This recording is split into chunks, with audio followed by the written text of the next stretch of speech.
Pues en esta ocasión nos hemos venido con nuestros bártulos radiofónicos al domicilio de una mujer de origen peruano que vivió durante su niñez en la ciudad de Satipo, más bien en la localidad de Satipo, que pertenece al departamento de Junín, en Perú, y es una zona selvática apartada, más en la época en la que nuestra protagonista vivió esas experiencias que en la actualidad, que entonces en esa época sí que era una zona bastante apartada, en la cual pervivían una serie de tradiciones vinculadas con la aparición de seres extraños, seres sobrenaturales. Y nuestra protagonista y algunas personas de su familia tuvieron la oportunidad de contemplar a algunos de estos personajes del folclore de la zona, pero que se hacían realidad. Claro, supongo que muchos de vosotros, los que estáis al otro lado, estaréis pensando, claro, si existen una serie de tradiciones, es normal que la gente de la localidad que tiene esas creencias crea o piense que está observando a estos seres del folclore de la zona. Sin embargo, yo creo que este asunto es muchísimo más complicado y nos podemos hacer la gran pregunta: ¿qué fue antes, el huevo o la gallina? Es decir, esa serie de tradiciones dan lugar a unas creencias que finalmente se materializan en la aparición de esos seres o esas entidades sobrenaturales, ¿o es la aparición de esas entidades sobrenaturales las que finalmente dan lugar a esas tradiciones, ¿no? Yo creo que es una pregunta, desde luego, muy pertinente. Y lo cierto es que en todos los lugares donde existen núcleos de población apartados y en donde perviven una serie de tradiciones que se transmiten oralmente de generación en generación, son zonas muy propensas para todo tipo de fenómenos extraños y sobre todo la aparición de esos seres propios del folclore de la zona. Carlos, muy buenas. Hola, muy buenas, ¿qué tal? Esa pregunta, ¿qué fue antes, el huevo o la gallina? Es decir, ¿esas creencias dan lugar a que la gente piense que está observando a esos seres del folclore? Es decir, que la creencia da lugar al fenómeno, o bien el fenómeno provoca la creencia.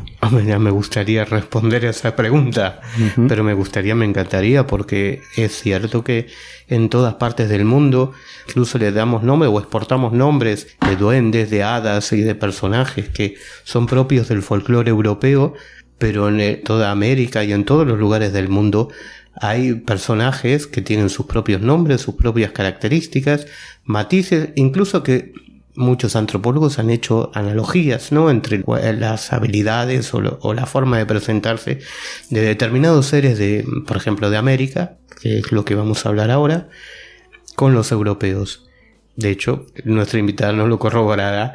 Muchas veces ella llama duendes cuando es una palabra, ¿no?, que es propia del folclore europeo, pero que sirve para representar unos personajes que en el folclore americano de los distintos lugares de América pues tienen sus propios nombres, ¿no?, o tenían sus propios nombres que fueron reemplazados. Es decir, que hablamos de seres de pequeño tamaño vinculados al bosque o a la naturaleza, que dependiendo de la zona en donde se aparecen o donde existe la creencia de su aparición, son denominados de diferentes formas, pero lo que ha pervivido, quizás por esa proyección de la cultura occidental, es esa palabra de duende para definir a todos esos seres, digamos, ¿no? Exactamente, y así ocurre con otros muchos personajes.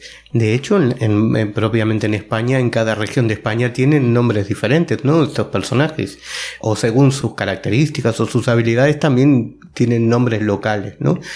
Pusimos el ejemplo de los duendes, pero también los hay con las hadas o estos seres vinculados a la naturaleza, que bueno, que a veces normalmente son mujeres de aspecto femenino con unas habilidades especiales que dependiendo del lugar de España pues pueden llamarse moras, mouras, llanas, en fin, que hay muchísimas formas de llamarlo, solo en España, pero que en América pues suelen tener sus nombres locales, y a falta de ese nombre local pues se utilizan ese genérico que conoce todo el mundo, ¿no? Esa acepción genérica de duende, ¿no? Y antes de presentar a nuestra invitada, te quería hacer otra pregunta, Carlos.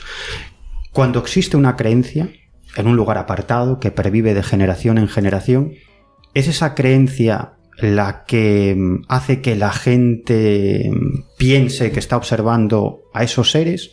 ¿O bien de algún modo, digamos que esa creencia se puede materializar de alguna manera. Lo que quiero decir es que en muchas ocasiones la explicación más simple es que, claro, pues hay una población, un grupo de gente que tiene una creencia muy arraigada y por lo tanto se creen que observan a esos seres propios de su folclore, pero en realidad eso está en su imaginación. Pero nosotros, Carlos, que hemos recopilado muchísimos casos, sabemos que la respuesta a esta pregunta es mucho más compleja, porque una cosa es que nosotros lo contemos y otra cuestión es que escuches a los propios testigos, a los protagonistas del hecho, contándote la historia, y sobre todo cuando son varios testigos y te están diciendo, no, si el ser apareció, éramos 10 personas, todos lo vimos, hizo esto, incluso dejó unas marcas en el terreno.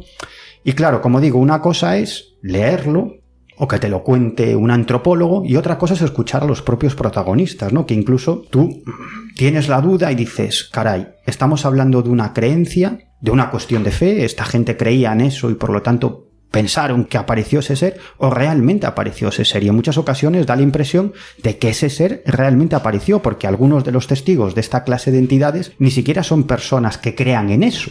Matizo, no solo que crean en eso, sino que hay veces que son personas que no son de ese lugar y no conocen esas tradiciones y acaban viendo, ¿no? Y describiéndolo, que esa descripción o esa comparación que haces con el ser que vive en el folclore, pues coincide, ¿no? Y entonces ahí te piensas, te planteas otras perspectivas. ¿Qué es lo que está realmente apareciendo? Si es algo que adopta la forma del lugar con cierta territorialidad, ¿no? Es decir, en ese lugar adopta la forma que la tradición marca. Bueno, el tema es súper complejo. Súper complicado. Bueno, pues yo creo que ya es hora de que presentemos a nuestra invitada, que además nos ha acogido con nuestros bártulos radiofónicos. Ella es Geraldine Barrera. ¿Qué tal estás, Geraldine? Buenas noches, Miguel. Buenas noches, Carlos. Pues un gusto, un placer estar aquí hoy. Está un poco nerviosa, hemos de decirlo. Sí, eso que está entre amigos, ¿eh? Está entre amigos. Vamos, que nosotros no comemos a nadie, ¿no? O sea, que estamos hablando informalmente y con libertad y con tranquilidad, que se trata de conocer lo que has vivido, que lo compartamos y que sin ningún elemento inquisitorial, que aquí no te vamos a juzgar para nada. Para nada. Simplemente... Y olvídate del micrófono. Esto no es un programa de radio. Vale. Esto es una charla entre amigos. Imagínate que estamos en una cafetería tomándonos un café y hablando de las cosas que nos interesan, ¿no? Vale. Y antes hablábamos de duendes, ¿no? La conversación giró hacia estos personajes propios del folclore de diferentes zonas que, como bien decía antes Carlos, se conocen genéricamente como duendes, ¿no? Y precisamente lo hacíamos porque algunas de tus experiencias y de la gente cercana a ti tiene que ver con estos entes, ¿no? Con los duendes. Pero primero vamos a situarnos en el lugar y en la época, ¿no? Hablábamos de que tú naciste en la ciudad de Satipo, departamento de Junín, en Perú. Háblanos de esa zona en la época en la que tú eras pequeña, ¿no? Eras una niña, que es cuando viviste en este lugar. ¿Cómo era esa zona? A ver, esta zona es una zona de selva, ¿no? Pues en aquel tiempo, en los años 80, yo tendría pues 5 o 6 años, estuve un tiempo viviendo con mis abuelitos. Es una zona, como te digo, en aquel tiempo no había luz, se usaba el mechero, el lamparín, ¿no? Entonces todo era muy, muy oscuro, ¿no? En las noches, por ejemplo, ¿no? Y es ahí donde pues algunas cosas se podía ver entre la selva, entre el bosque, ¿no? Entre los árboles, y pues algunas veces decías no es nada, y quedaba ahí, ¿no? Pero ya cuando, por ejemplo, te comento, ¿no? Fuimos a visitar a una tía, ya no en la ciudad de Satipo, sino ya alejado, ¿no? Más bosque, más selva, ¿no? Fuimos a su casa y ella nos cuenta de que, pues, un día se levanta por el ruido de unas risas que estaban carcajeándose. Entonces ella no tenía niños pequeños, ya sus hijos eran mayores, ¿no? Pues sale hacia la ventana y ve 4 o 5 niños desnuditos jugando con las pepas del café, que ella tenía una pequeña despulpadora donde ahí ponía el café, ¿no? Para procesarlo. Y los duendes, eran duendes, estaban masticando la pepa del café. y lo botaban y entre ellos jugaban. Nos contó que, o sea, entre ellos se tiraban las pepas del café. Y pues ella lo que hizo fue ahuyentarlos con gritos y cada uno, o sea, volteó a verla y es ahí donde todos empezaron a correr y se metieron hacia al lado de una cascada que tenía ella cerca de su casa y todos se metieron ahí, o sea, traspasaron las rocas. Entonces yo escuché eso, ¿no? Que le contaba a mi abuelita. Entonces yo quedé sorprendida, ¿no? Aquella vez. ¿Qué pensaste tú? ¿Que se lo había imaginado? ¿Que realmente aparecieron esos duendes? Desde luego ella parece que estaba impactada, ¿no? Estaba impactada porque nos enseñó y yo recuerdo que cogí una pepita del café y me lo guardé. Ajá. Lo tuve años y años con la mordida del duende. Ajá, o sea que quedaba la marca de sus dientes. De sus dientes, sí. Mordido. Entonces yo me lo guardé, me lo llevé. ¿Y cómo decía que eran tu tía? Eran pequeños, como unos niños, pues como si tuviesen 3, 4, 5 años. Estaban desnuditos y era así la piel como si tuviesen aceite o especie, ¿cómo te puedo decir? Como aceitada, ¿no? Y eso, ¿no? Y eran niños, o sea, eran niños, con una cara un poco envejecida, pero cuerpo de niños. Y estaban desnudos. Desnudos, sí. Y dices que se metieron detrás de una cascada, pero en esa cascada no había ninguna cueva, ni había nada, ¿no? No, era roca, claro, era la cascada, roca, y roca. terminaba así hueca, ¿no? O sea, caía el agua y la cascada por dentro era como hueca. Y ahí se metían. Es más, con el tiempo mi tía, pues como todo el mundo había vivido algo así cuando iba a su casa con los duendes, le dijo, tía, ¿por qué no haces un recreo turístico sobre los duendes? Y lo llamó Bienvenido a la Casa del Duende. Entonces llenaba esa partecita de esa cascada, lo tapaba y hacía como una balsa, ¿no? Como un río, como una laguna. Y la gente, pues ahí, turistas, o sea, muchas personas, incluso de acá de España, de Lima, iban ahí, ¿no?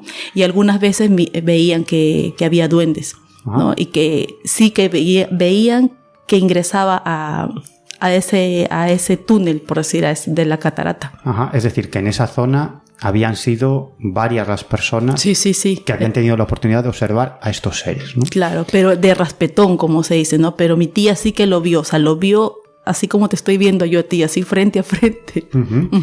¿Y cuánto tiempo pasa hasta que tú misma te encuentras con estos seres?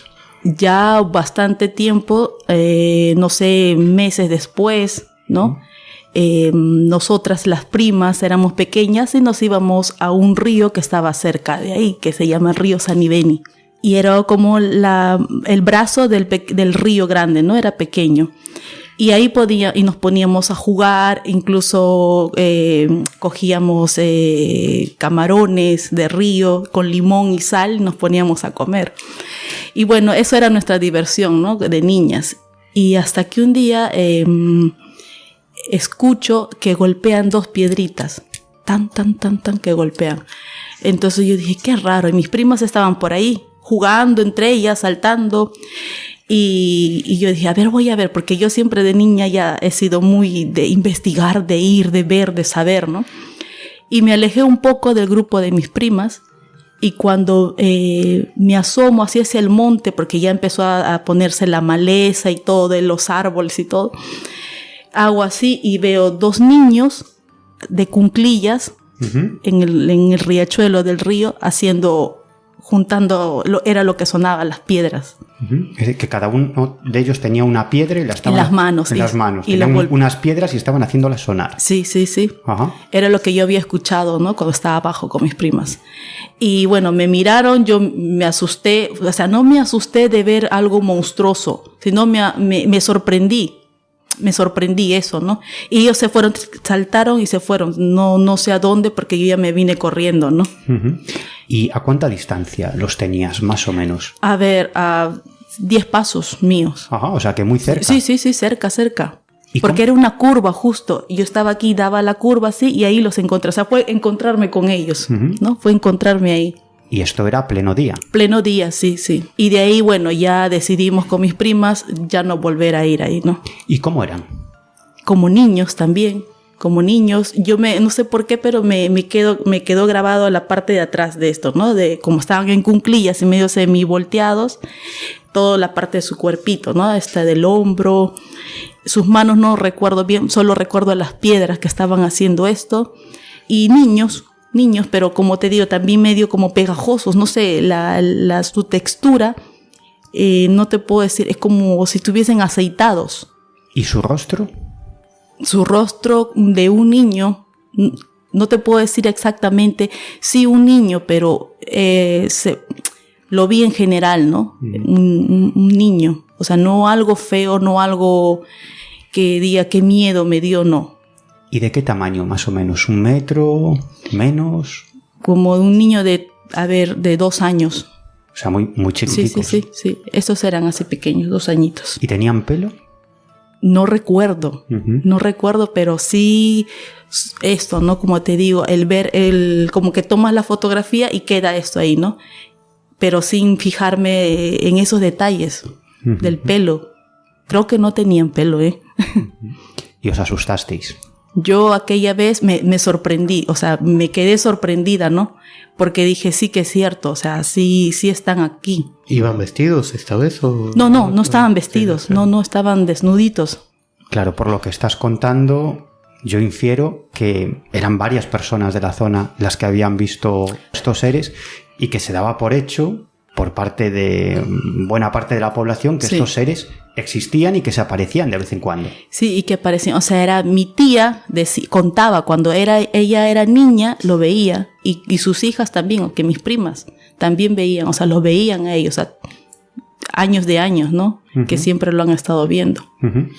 Y algunos años después, tú abandonas esta localidad, Satipo, y te vas a vivir con tu familia a Lima. Y ahí en Lima, nos contabas antes de esta entrevista, antes de que montáramos nuestros bártulos, aquí nuestros micrófonos y nuestra mesa de mezclas, que también allí, en Lima, viviste una experiencia con estos seres. Cuéntanos. Así es. Más o menos en el 2001, yo ya tenía mi hijo tendría 2 años, más o menos, y me mudo a una casa grande, donde tenía un patio grande y había muchos higos, ¿no? Y la dueña me pregunta, Geraldine, ¿te incomodan los higos? Le digo, no.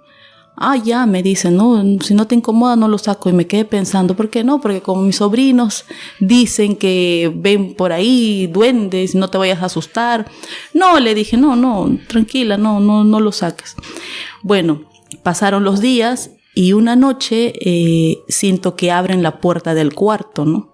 Para eso, ¿cómo lo sentí? Porque la puerta estaba un poco desencajada y a la hora de abrir tenías que levantar para que no haga ruido, pero si no lo levantabas un poco la puerta sonaba el piso, ¿no?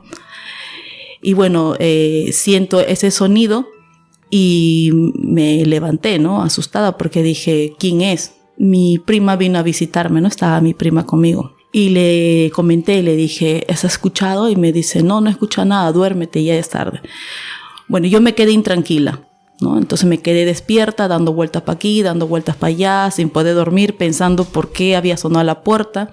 Y en eso escucho levemente unos pasos que vienen hacia mí, caminando como si estuviese con pantuflas, algo así, ¿no? Y se acerca al lado mío. Se acerca y empieza a decirme cosas que realmente yo no entiendo, porque me habló de una manera extraña, ¿no? Con sonidos raros, pero fuerte, ¿no? Muy fuerte. Era un sonido, algo así, ¿no? Entonces yo dije, Dios mío, me acuerdo que me puse a rezar y dije, para que esto que ha venido aquí no se dé cuenta que estoy despierta, según yo, engañándolo, ¿no? Voy a mover mis brazos, que me estoy despertando y se dé cuenta y se vaya. Pero al hacer así, al mover el brazo, lo llego a tocar.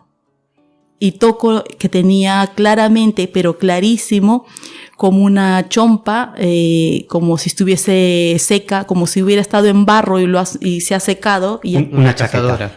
Sí, una cazadora, una chaqueta así, de lana, ¿no? y estaba así. Entonces yo lo toqué hasta el lado del hombro, por eso sé que era pequeño, porque llegué a tocarle el hombro, ¿no? Y la parte sería el estómago, que se veía gordito. se sentía. Toqué así y dije, Dios mío. Y seguía hablando, ese sonido, pero muy, muy potente, ¿no? Y de ahí dije, basta, ya me levanté asustada. Y eso sonó, pero segundos, ¡pum!, la puerta. O sea, me levanté para que eso ya se vaya y la puerta a los segundos, ¡pum!, sonó fuerte. Pero la puerta no estaba abierta, estaba cerrada la puerta. Pero no sé por qué sonó tan bien. Pero tú en ningún momento lo viste. No, no lo vi. Al día siguiente le comenté a la dueña de la casa y le dije lo que había pasado. Y me dijo, pues Geraldine, si es así, vamos a sacar el higo. Y sacó el higo que estaba justo al frente de mi casa. Y me dice, ahora sí voy a creer a mis sobrinos que sí que ven a los duendes. Me dice, porque ven a 2 duendes que están en el higo, les tira el higo, el fruto, y les llama, ven, ven, ven. Y mis sobrinos salen corriendo y dice que son 2 señores viejitos que están en el higo. Caramba. Sí. Y le digo, pues créeles porque es cierto. Hemos hablado de duendes, que eran unos elementos propios del folclore de esta localidad, de ese tipo, pero en esa zona también se aparecían otra serie de entidades mágicas, sobrenaturales, propias del folclore de la zona. Y nos hablabas, Geraldine, de una mujer vestida de negro, sí, si no me equivoco, que también era habitual su presencia en la zona de ese tipo y muchas personas tuvieron la oportunidad de observarla. Tú también. Sí. Cuéntanos quién era esta mujer, qué creía la gente que era esta mujer espectral y qué vinculación tenía con el folclore, con la tradición de la zona. Esta mujer, yo la primera vez que la vi tendría pues también esa edad, 5, 6, 7 años, no recuerdo bien, pero eran años 80, ¿no? Estábamos todos durmiendo en casa de mis abuelos y en eso se escucha como si aullara un lobo. Pero en Satipo no hay lobos, no es zona, es selva, no, o sea, no existe, ¿no? Entonces, y pues mi tío salió primero, de ahí mi otro tío, mi abuelito, mi abuelita, y ya nos despertamos nosotras, ¿no? Mi prima y yo. Es decir, que era por la mañana, un día por la mañana. No, por la noche. Ah, por la noche. Sí, ajá. Sí, era de noche, y recuerdo claramente, era luna llena. Era luna llena. Salimos hacia el comedor, que daba hacia el patio, una puerta grande que daba hacia el patio, podías ver todo. Y ahí mi abuelito había dejado la carretilla, ¿no? Que se recoge las plantas, ¿no? Las cosas que hay cuando se trabaja, ¿no? Estaba la carretilla, la mujer estaba sentada en la carretilla. Era una mujer de cabello, eso me marcó, Era una mujer de cabello negro, muy negro, negro azabache, podría decirlo, larguísimo, que incluso era tan negro, tan oscuro que en su cabello se reflejaba la luna. Recuerdo por eso la luna llena estaba y se veía claramente. Estaba sentada en la carretilla la mujer y hacía un canto, ¿no? ¿Cómo iba vestida? Todo de negro, era un vestido negro, hasta los pies negro, las manos cogidas así en la carretilla y la cabeza hacia atrás. Y el pelo, como te digo, que se iba ahí por el patio, ¿no? O sea, por la carretilla. Es decir, que tenía una melena enorme. Enorme, muy grande, sí. Metros, sí. Quizás. Sí. 2 metros. Sí, era larguísima. Entonaba una melodía, ¿no? Exacto, sí, entonaba una melodía que era... Era una melodía así. Eso también, como digo, todo eso me marcó. Yo era niña y yo miraba así y decía, ¿qué es? ¿Por qué? ¿Quién es esa mujer, no?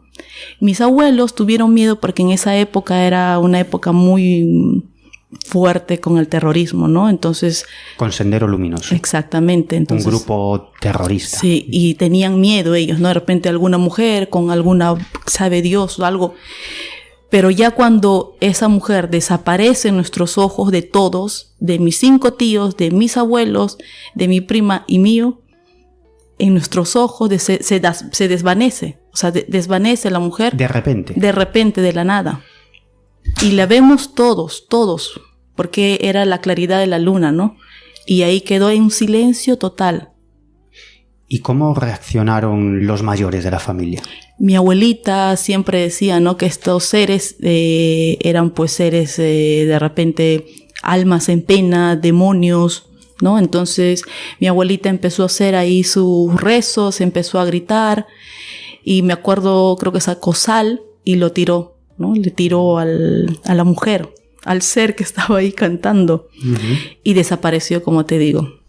Y tú te vuelves a encontrar a esta mujer, a esta entidad, años después en tu domicilio de Lima. Sí, ya viviendo en Lima, yo tendría pues 12, 13 años.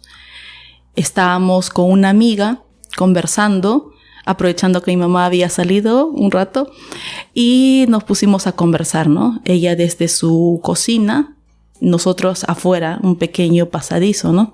Entonces ella estamos ahí hablando, y en eso dice, ustedes no están solas, ¿no?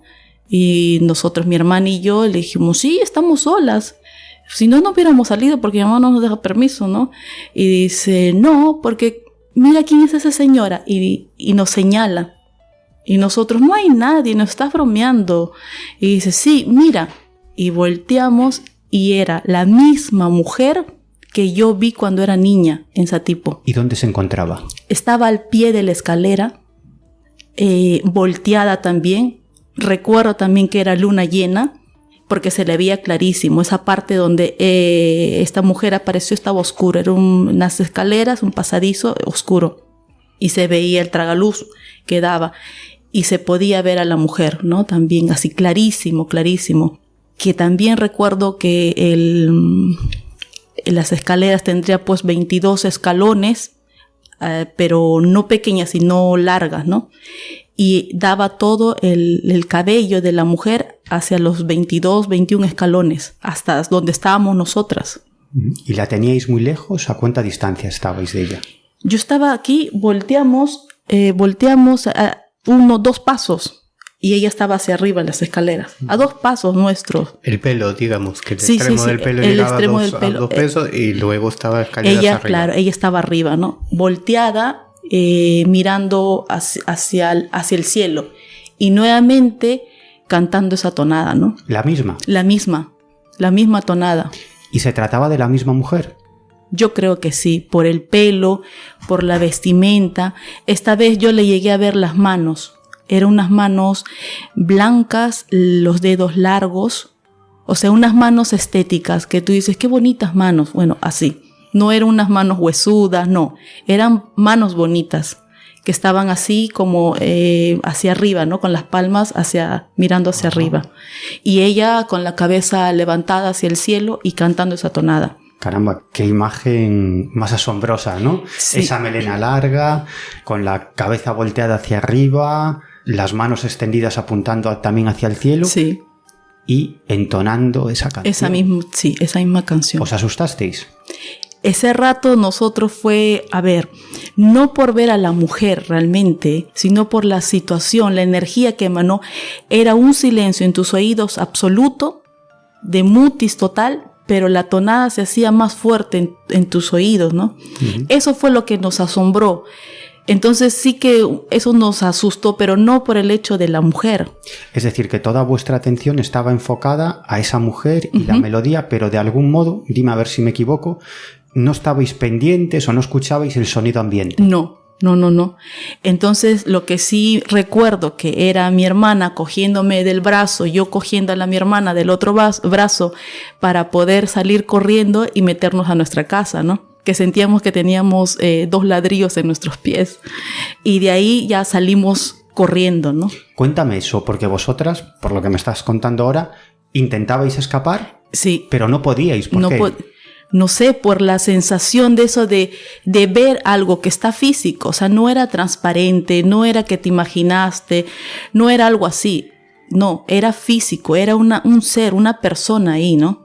Y tocando, o sea, cantando esa tonada. Quisimos así desesperadamente salir corriendo de ahí, ¿no? No podíamos. Al final lo conseguiste. Al final lo conseguimos. Mi hermana me dice, bueno, después entre nosotras, ¿no? ¿Por qué eres mala? ¿Por qué me querías dejar? Cosas así, ¿no? Pero sí nos asustó lo que pasó, o sea, todo en global, ¿no? No el ser, creo yo, ¿no?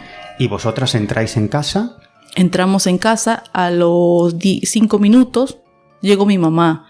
Le contamos y pues dijo, eso les pasa por no obedecer a la madre. Les dije que no salgan y ustedes salieron. Pues no sé. Una vez dentro de la casa ya no salisteis a la ventana para ver si seguía allí. Ya no. ¿No os quedaron ganas? No, ya no. Pero como te digo, esa sensación no era de pánico, de miedo, de algo feo, algo malo, ¿no? Fue una sensación, después lo conversábamos con mis hermanas, de que te deslumbra, pero no de miedo. Solo esa sensación de, Dios, ¿la viste? Sí, la vi, yo también. Y las tres, nosotras, las tres hermanas, ¿no? ¿Y qué intención podía tener esa entidad para presentarse ante vosotras en ese caso y anteriormente ante muchos de tus familiares y ante ti también? ¿Cuál podía ser la finalidad? ¿Por qué? A ver, yo realmente, yo pienso que no es con una finalidad malvada, malévola, ¿no? Simplemente que apareció, es una energía, no sé, que apareció por, no sé por qué motivo, no sé por qué después la volví a ver, pero siento que es una energía de la vida, no sé cómo explicarlo, ¿no? Realmente no tengo una exactitud por qué. Porque yo pensé, ¿no? Bueno, como en la selva se cuentan muchas cosas, de repente los seres que cuidan la naturaleza y todo esto, dije, bueno, pero ya en Lima, en plena ciudad, no tenía nada que ver ahí. Entonces es muy raro, pero yo siento, a ver, como protección. Y me contabas que en la primera aparición tu abuela y otros familiares interpretan ese fenómeno, la aparición de esa dama espectral, como si fuese un alma en pena. Sí, ¿no? Sí, como si fuese un alma en pena, un espíritu del monte que vino ahí a asustar. Un espíritu del monte. Sí. Explícame eso, porque además ahora hablabas de esa creencia en los espíritus protectores del bosque, de la naturaleza. Es decir, que muchas de esas apariciones de seres mágicos, de seres extraordinarios, desde el punto de vista de la creencia, están vinculados a la naturaleza. Exacto, sí. A ver, en la selva, por ejemplo, al duende, a todo esto se le llama el chuyachaki, ¿no? Ajá. Algunas veces es protector, otras veces dice que te castiga, ¿no? Entonces, otra es la mujer, la protectora, ¿no? Que cuida los lugares, las plantas, los montes, ¿no? Entonces ella está protegiendo, guardiando ese lugar, ¿no? Entonces se cree eso, ¿no? Pero algunos le han visto que es vestida de blanco también, pero yo nunca he visto allá una mujer que sea de blanco, sí de negro, ¿no? Carlos, mujeres espectrales, duendes, entidades vinculadas con la naturaleza, entidades que según la creencia protegen a la naturaleza o a determinadas zonas de ese espacio rural o de ese espacio natural en un entorno muy alejado de Satipo, zona selvática de Perú. En Galicia, ahora mismo estamos en Galicia, también existen tradiciones y creencias de ese tipo, ¿no? De seres que están vinculados a un lugar geográfico concreto, en plena naturaleza, que protegen ese entorno natural.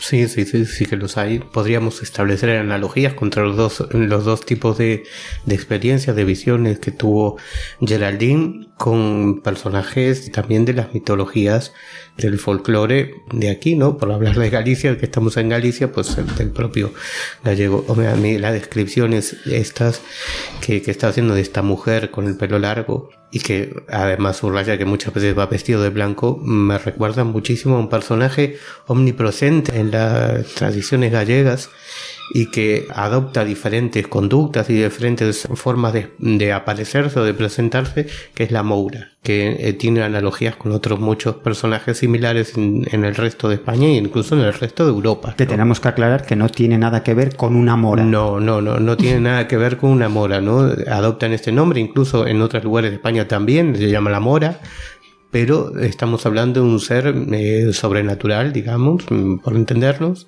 un ser que normalmente domina las artes mágicas, está vinculado muchas veces a la naturaleza y que con el tiempo fue cambiando sus atributos o su presencia en las historias del rural gallego, e incluso se fue, por así usar la palabra moderna, se fue reciclando, ¿no? Y hoy en día incluso hay lugares vinculados a la Virgen que anteriormente eran con atributos o con las características de una moura, o incluso de dioses antiguos, ¿no? Dioses antiguos que tanto veneraban los romanos y los pueblos que estaban anteriores a la llegada de los romanos. Esto tiene que ver con la cristianización, ¿no? En zonas donde se aparecían estas entidades sobrenaturales, cuando llegan los primeros evangelizadores, deciden dar la cambiada, ¿no? Es decir, reconvertir esas entidades paganas en entidades vinculadas a las creencias católicas, sí. Una virgen, un santo. Sí, esto ocurrió en muchísimos lugares donde existía el Imperio Romano, existía una serie de dioses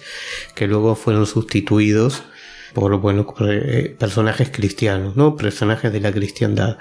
Aquí en Galicia nunca estuvimos lo suficientemente aislados como para estar ajenos a todo lo que ocurría en el resto de Europa, pero sí es verdad que aquí hay elementos que, digamos que la cristianización pues se extiende hasta esos primeros años del Imperio Romano. Aquí el Islam no entró nunca con fuerza. Entonces hay como en algunos cultos hay una continuidad, ¿no? Desde el Imperio Romano, desde los dioses antiguos hasta hoy en día, pero creo que nos estamos yendo un poco de tema, ¿no? Bueno, pero todos estos personajes están incluso mucho en la toponimia, en los nombres de los lugares, incluso en los nombres de lugares arqueológicos, de montes, de muchas zonas de Galicia, donde este personaje que relataba Geraldine y que tiene una analogía muy grande con la moura gallega, pues está presente, tanto que marca la toponimia, marca muchos lugares, incluso elementos, piedras, zonas, cuevas, elementos arqueológicos como dólmenes, que hay un folclore similar y que, bueno, un antropólogo podría establecer unas comparaciones más que interesantes, ¿no? De dos pueblos tan distantes que tienen unos elementos folclóricos muy parecidos, ¿no? Lo que explicabas ahora es que aquí en Galicia hay diferentes zonas, incluso monumentos arqueológicos como dólmenes, fuentes o simplemente lugares que tienen esa acepción, ¿no? De lugar da moura, dolmen del mouro o de la moura. Casa da moura, forno da moura, hay muchísimos lugares, moura o mouro, ¿no? Y precisamente decía antes que estábamos en Galicia, una de las tradiciones más extendidas en estas tierras es la Santa Compaña, ¿no? Esa aparición de almas en pena o esa procesión de almas en pena.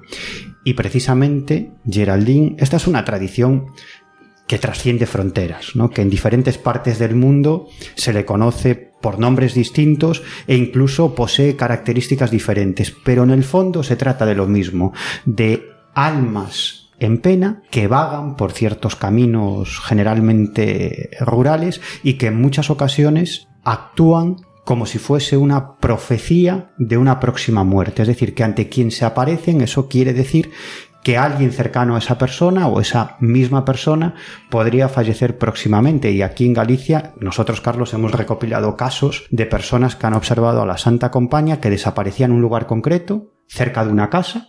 Ahí desaparecía esa visión de la Santa Compaña y al día siguiente un morador de esa vivienda, de esa casa, acababa falleciendo. Y esto, como digo, es una tradición que está extendida por diferentes partes del mundo, por diferentes continentes, que se conoce por distintos nombres, que tiene a veces características distintas, pero que en el fondo la tipología es exactamente la misma.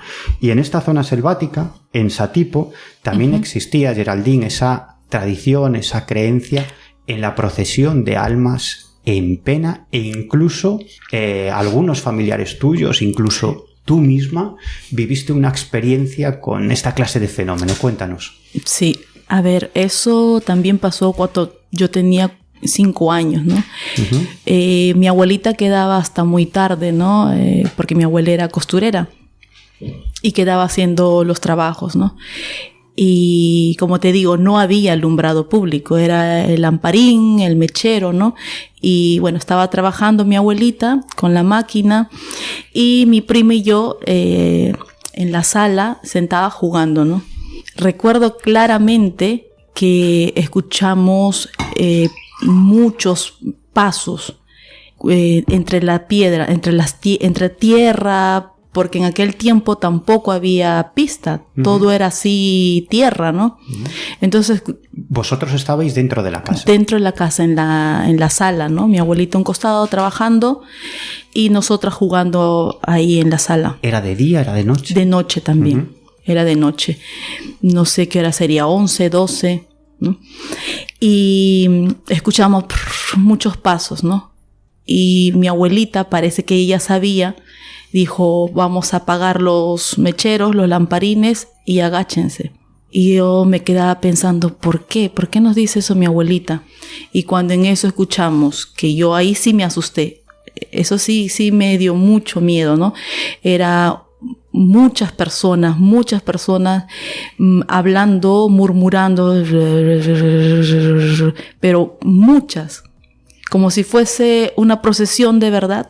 En Perú se celebra el Señor de los Milagros, ¿no? La procesión del Señor de los Milagros, y se escucha mucha gente ahí rezando, pues tal cual, pero no, esta vez no se entendía, ¿no? Entonces ahí yo sí me asusté, y mi abuelita, recuerdo que vino hacia nosotras, nos abrazó y nos hacía así, con la mano, silencio, así, que nos quedamos calladas. Y como te digo, muchos pasos de la gente que como que caminaran, ¿no? Y él así. Y de ahí ya pasaron, hasta que ya se dejó de escuchar, ¿no? Y pues mi abuelita contaba que alguna vez los había visto y eran personas calavéricas. O sea, seres calavéricos, ¿no? No era gente de verdad, eran calaveras. Y tu abuela se mostraba asustada. Sí, por nosotras, ¿no? Nos hacía así y nos abrazó a las dos.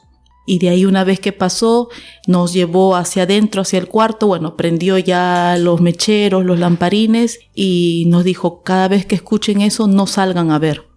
Eso nos dijo. Y me quedó marcado en la vida, ¿no? Si escucho muchos pasos y gente que no sé qué dice, pues no salgo a ver. Y si es de noche, peor. Carlos, esa es una de las recomendaciones que deben seguir aquellos que se encuentran con la Santa Compañía. No mirar. No mirar o pasar inadvertido porque, bueno, en la Santa Compañía de Galicia, digamos, corres el riesgo de que la Santa Compañía te lleve a ti como vivo, porque es una procesión de almas, pero en muchas ocasiones lleva a una persona viva en esa comitiva. Y ir acompañando a la Santa Compañía supone un desgaste físico que te llevará a la muerte, ¿no? ¿Pero esa persona no es consciente de que está acompañando a la Santa Compañía o sí? No es consciente, no.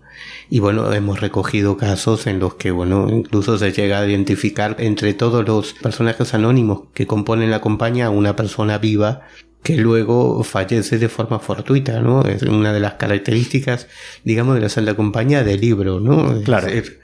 Pero bueno, escuchando aquí a Geraldine, también me recuerda mucho lo de los murmullos, el oír los pasos, que aunque a veces hay personas que no lo ven, sí escuchan los pasos y escuchan esos murmullos. Uh-huh. Y también he recogido casos en los que ocurre esto, ¿no? Aunque la persona no llegue a ver a la comitiva, pero sí la siente, la percibe de esta manera, ¿no? A través de los pasos y a través de esos especies de rezos que simulan a rezos, o los parecen por lo menos, y que hacen pensar en una procesión, ¿no? Uh-huh. Y según la tradición, ¿qué debemos hacer si nos encontramos con la Santa Compañía para protegernos, para no acabar acompañando a esa procesión de muertos? O sea, hay varias fórmulas, ¿no? Una es dibujar un círculo en el suelo y meterse dentro, como ese círculo como de protección. Otra es si tienes alguna cruz cerca o algún elemento religioso. En Galicia, normalmente en los cruces de caminos, que es donde se suele aparecer la Santa Compañía. Hay cruces de piedra, hay muchísimas en todos los caminos de Galicia. Pues agarrarte a una cruz o tocarla, pues te protege también. Luego hay otras muchas fórmulas, ¿no? Rezar, pues invocar a Jesús o bueno, a algún personaje religioso, ¿no? Básicamente son esas las principales recomendaciones populares para evitar pertenecer a la Santa Compañía y que acabes mal, ¿no? Bueno, yo puedo añadir otro método para evitar caer en las garras de la Santa Compañía, y es echar a correr directamente, ¿no? Sí, pero date cuenta que la Santa Compañía pues no necesita caminos, es decir, va por cualquier campo a través de los bosques, de los árboles, en fin, que bueno, no sé si es una buena idea. O sea, lo que me estás diciendo es que si echas a correr, la Santa Compañía te puede alcanzar. Te puede alcanzar. Sí, vaya. Sí. Bueno, pues a lo mejor no es un buen método. Sí, a lo mejor, bueno, pues no sé. Yo conozco casos donde, bueno, han visto pasar la Santa Compañía, no han hecho ninguno de estos métodos y no ha pasado nada. No ha pasado nada, ¿no? Es decir, que no hay nada escrito. No hay nada escrito, no. Bueno, son remedios populares, digamos, son soluciones populares ante un enigma que tampoco tiene una explicación muy concreta, ¿no? Y un fenómeno, este sí, absolutamente universal, tiene que ver con las apariciones espectrales, con las apariciones de fantasmas, de gente que ha fallecido y su alma, su espíritu, su conciencia, como lo queramos llamar, se pasea por determinadas zonas en donde ha vivido. Y precisamente una historia de este tipo tuvo lugar en esta zona selvática de Perú, en Satipo, y esa aparición, Geraldine, era una monja espectral. Cuéntanos esto. Una monja. Mi tía, dicho sea de paso, nunca más volvió a salir tan tarde o regresar tan tarde de casa. Eso lo contó mi tía a mi abuelita. Recuerdo que vino desesperada. Como te digo, yo de niña estaba siempre ahí, ¿no? Entonces escuchaba todo. Cuenta mi tía que salía de entrenar vóley y salió tarde. Y como te digo, en aquel tiempo aún no había alumbrado público, y si había era pues esos pequeños de batería, ¿no? Que tenían pocas casas y alumbraba así, ¿no? Muy poco. Entonces ella salía de entrenar con muchas amigas más que entrenaban, estaban pasando por el parque, y en el parque hay la iglesia principal de Satipo, ¿no? Estaban pasando ya a oscuras, caminando rápido, y en eso miran que de la puerta de la iglesia sale una monja. Como en esa iglesia, así que en la parte de atrás era un colegio parroquial, había curas, padres, monjas. Pensaron de momento que era una monja que venía a llamar la atención porque venían riéndose y jugando entre ellas.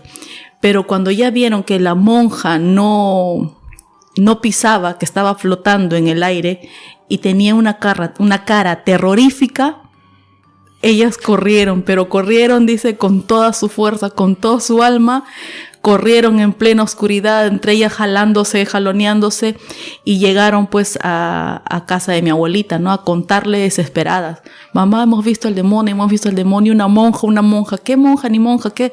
Y empezó a contar, ¿no? Y yo recuerdo eso. Y dije yo, nunca más, yo no voy a salir de noche. Si salgo a la casa de mi tía, voy a decirle a mi abuelita que nos regresemos temprano, ¿no? Pero vieron a esa monja, que es más, le siguió hasta cierta parte del camino. Es decir, que iba detrás de ella. Sí, iba detrás. Por eso ellas se asustaron tanto.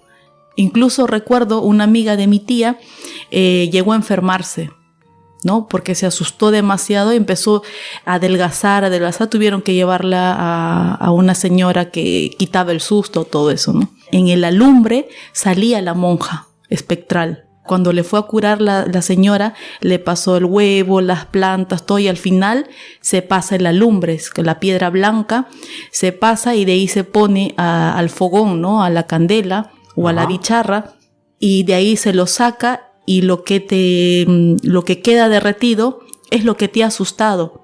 Y salía claramente una monja espectral tal cual, con una cara terrible. Es decir, que nos estás hablando de una sanadora. Sí. Que estaba especializada en quitar el susto. Sí, quitar el susto. A mí me quitó muchas veces también, porque yo de niña me asustaba mucho al ver tantos espíritus, tantas cosas. Cuéntanos eso, ¿cómo te quitó el susto? A ver, como yo de niña miraba muchas cosas que pasaban en la casa de mi abuelito, porque la casa de mis abuelos era inmenso y pasaba de todo, ya mi mamá me contaba, ¿no? Bueno, ya de grande ahora. Mis tíos también, ¿no? Me contaron de que una vez vieron cerca de la casa, pues 4 gatos cargando a otro gato y maullando, ¿no? De una manera terrorífica. Bueno, pues todas las noches en la cocina de mi abuelita se movían cosas, ollas, platos, cubiertos, o sea, era como que hacían vida ahí. Ajá. Y a mí me llamaba mucho la atención y me despertaba. Yo despertaba a mi abuelita, no se estaba durmiendo, a mi abuelito tampoco, y yo me quedaba escuchando eso.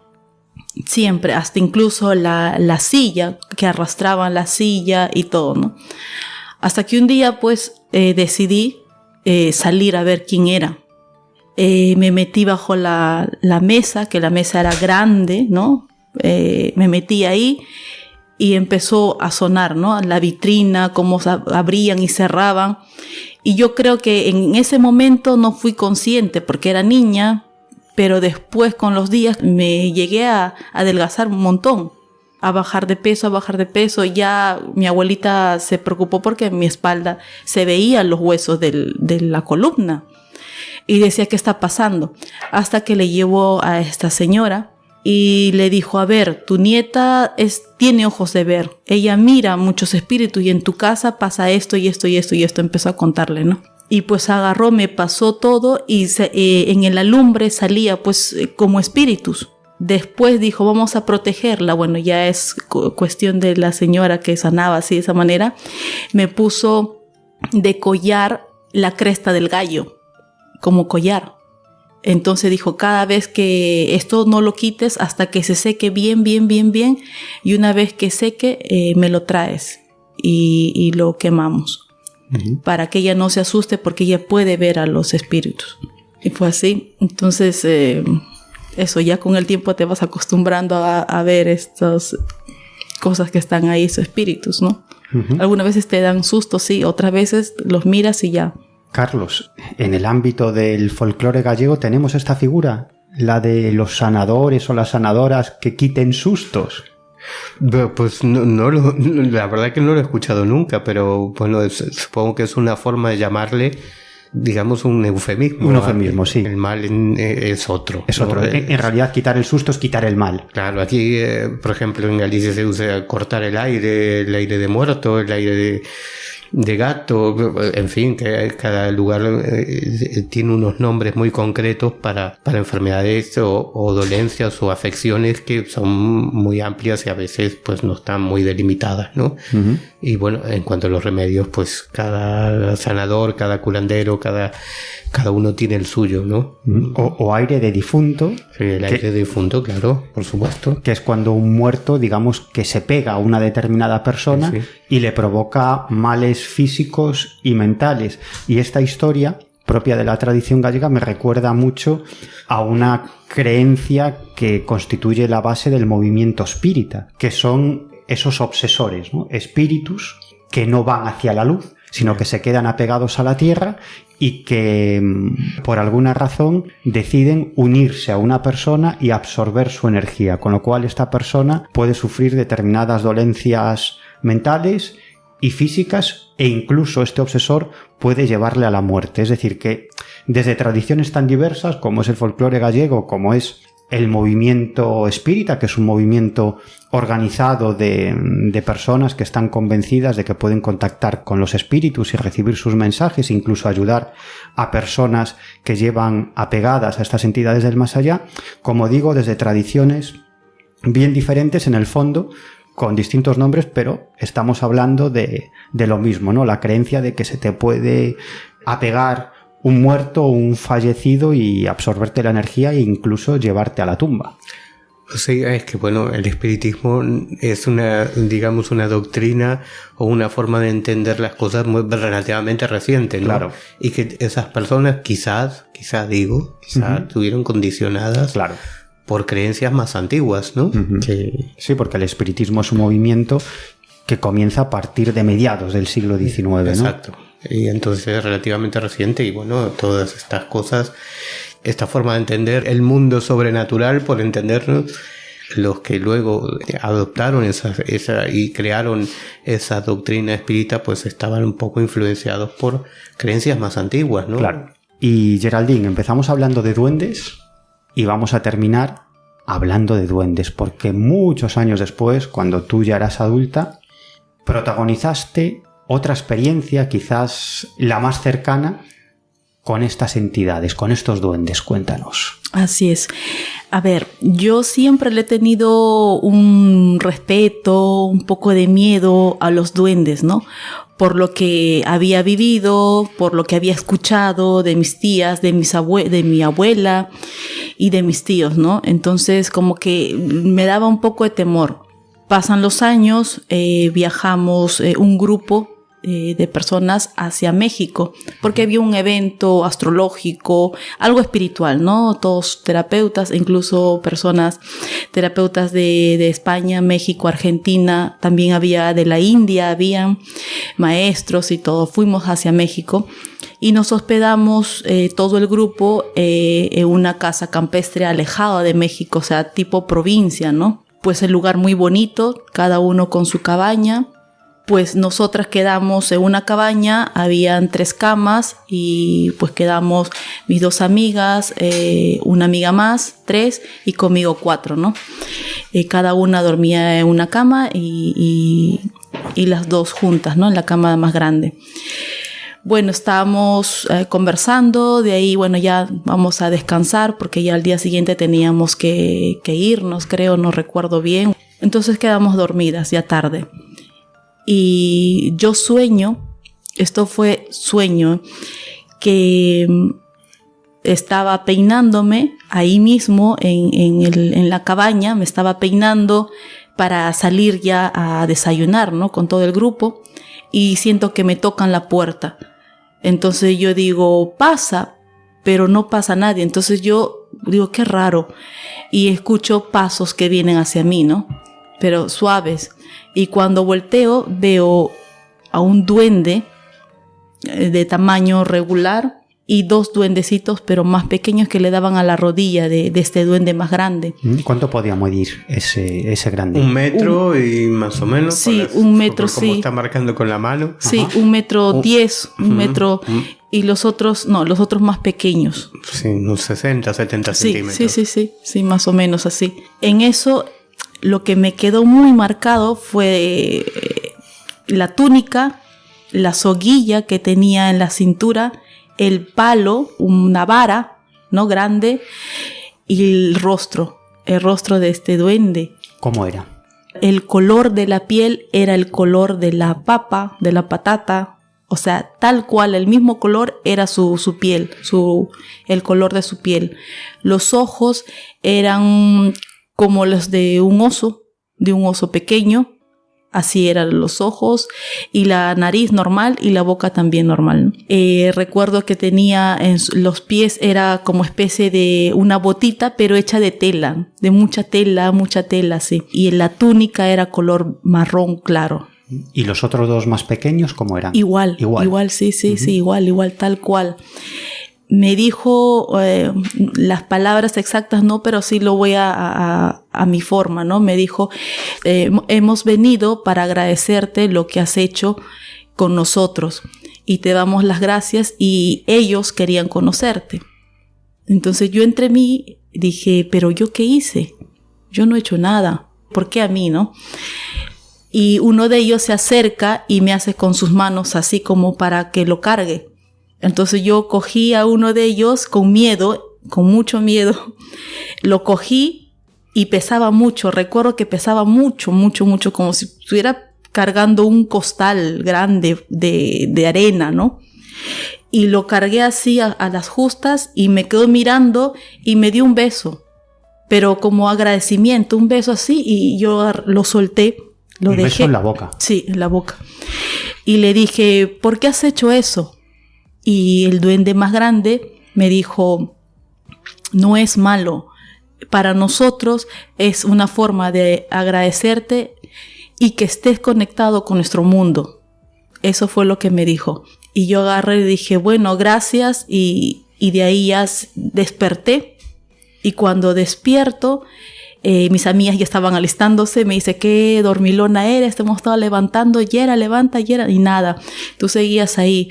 Y le digo, no van a creer lo que acabo de soñar. Y me decía, no, espérate tú, me dice, porque lo que yo he soñado te va a ser increíble. No, le digo, lo mío va a ser increíble, y así, ¿no? Y me dice, mira, Geraldine, yo soñé que me tocaban la cama, la parte de abajo, y yo levanto y saco la cama, y había una puerta en el piso. Abro esa puerta y salen 3 duendes, uno de este tamaño, y es de otros 2 pequeños, más pequeños, con unas túnicas. Y los 3 se fueron directamente donde estás durmiendo tú. Te estaban mirando los 3. Y yo en mi sueño te decía, Yera, levanta, Yera, Yera. Y nada, y los 3 duendes mirándote a ti. O sea, mirando lo que dormías.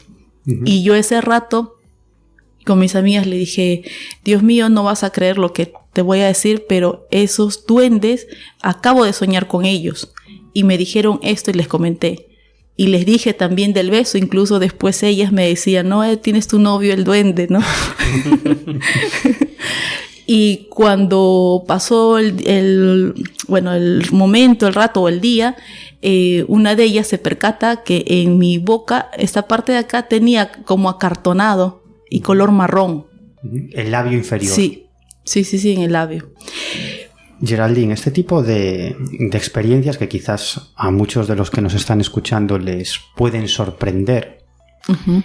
Para ti, para la cultura en la que tú naciste y te desarrollaste, no son algo extraordinario, uh-huh. Sino que forma parte de la vida diaria y común de la población de Satipo. Es decir, que no se toma, como puede ser en Europa, como algo absolutamente extraordinario, sino que estos fenómenos están insertos en la vida cotidiana de la comunidad.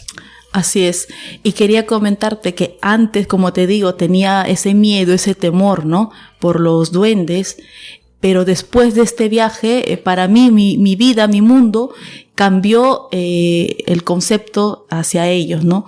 Me demostraron, estos duendecitos, estos 3 duendes, me demostraron que son otro tipo de energía, otro tipo de seres. No son los seres que te cuentan, ¿no? Los abuelos, es el demonio, no, cosas así, ¿no?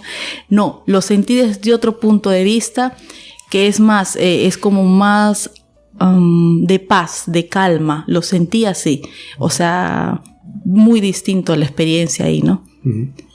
Carlos, desde luego, a una de las conclusiones que podemos llegar es que el folclore propio de un lugar, esa riqueza cultural, sirve para explicar en muchas ocasiones la forma en la que está estructurada la sociedad, los usos y las costumbres, las tradiciones más ancestrales que dan forma a la vida de la comunidad. Es decir, que independientemente de nuestro interés por el aspecto más fenoménico, por las apariciones, digamos que esta tradición, este folclore, que a medida que nuestro mundo va evolucionando hacia una mayor tecnología, todas estas tradiciones se van perdiendo porque la gente mayor va falleciendo y la sociedad mundial ya se va uniformizando. Todos tenemos prácticamente las mismas creencias, estamos influenciados por las mismas películas, por la misma cultura que emana desde Estados Unidos, pero creo, Carlos, que es muy importante recopilar toda esta información, todo este folclore, y que no es algo anecdótico, sino que puede explicar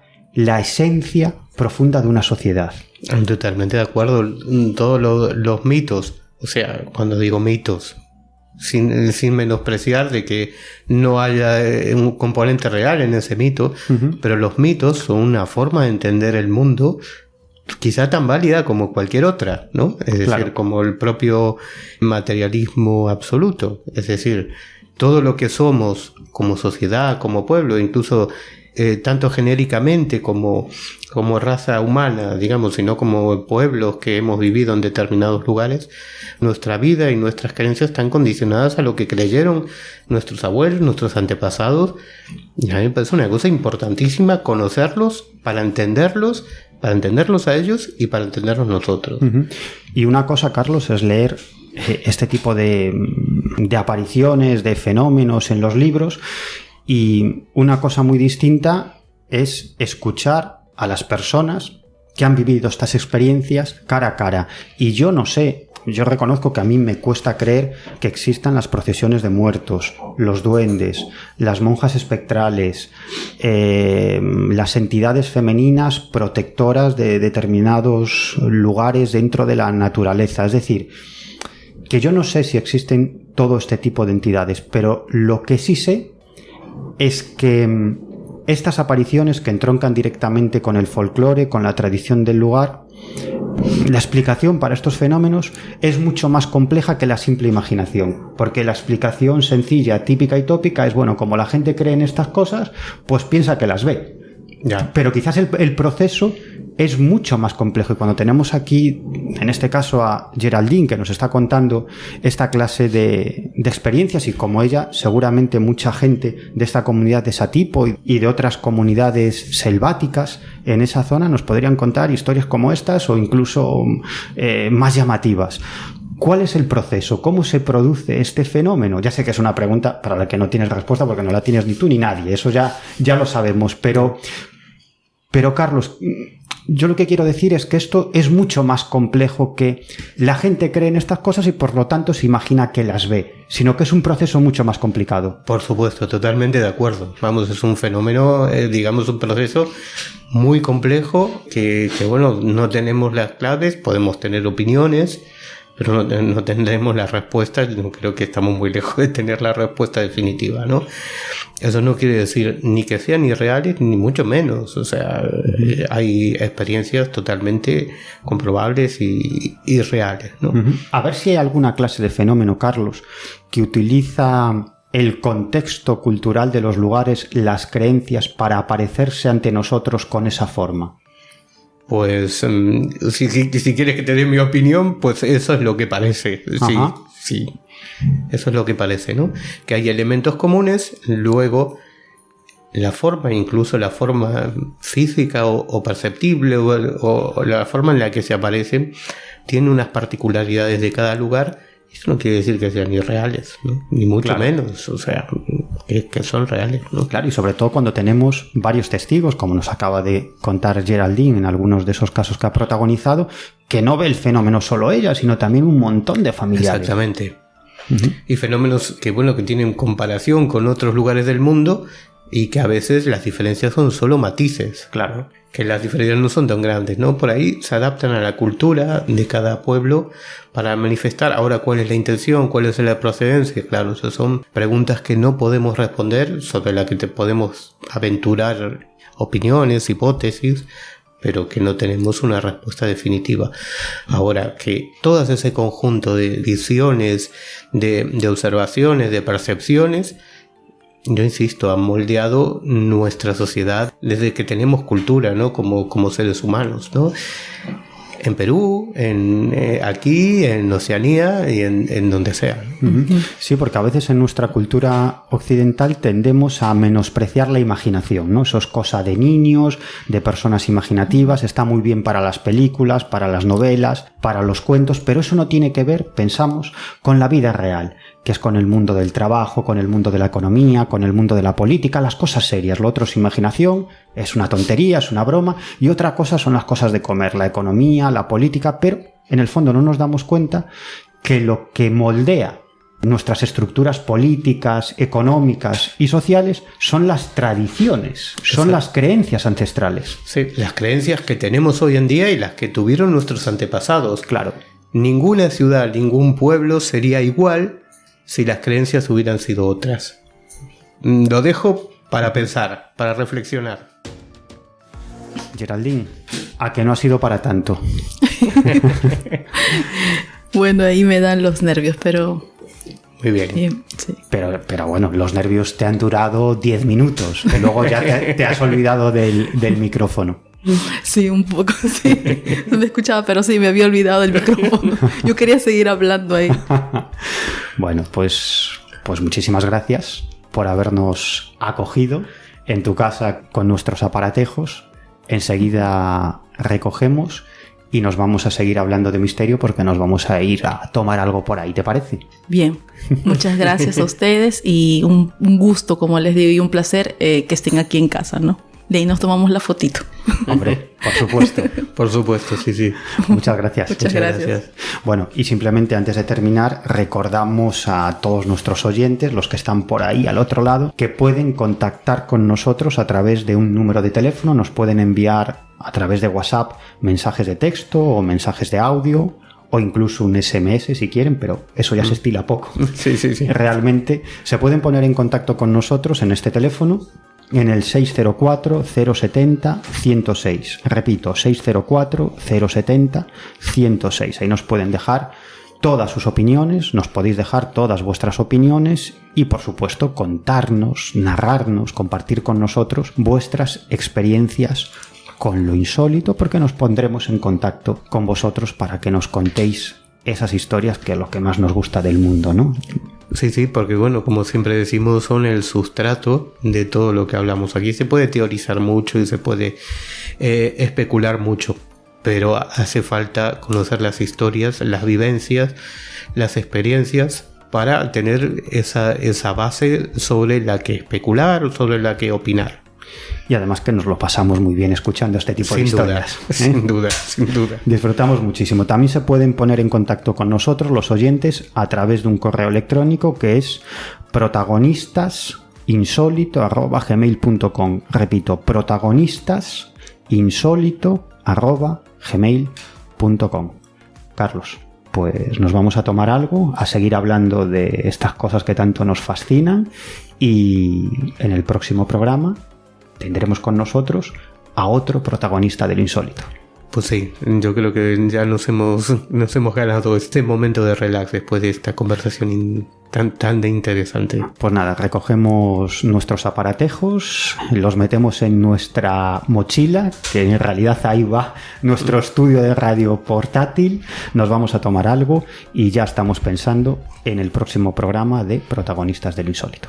Protagonistas de lo Insólito, con Miguel Pedrero y Carlos Fernández.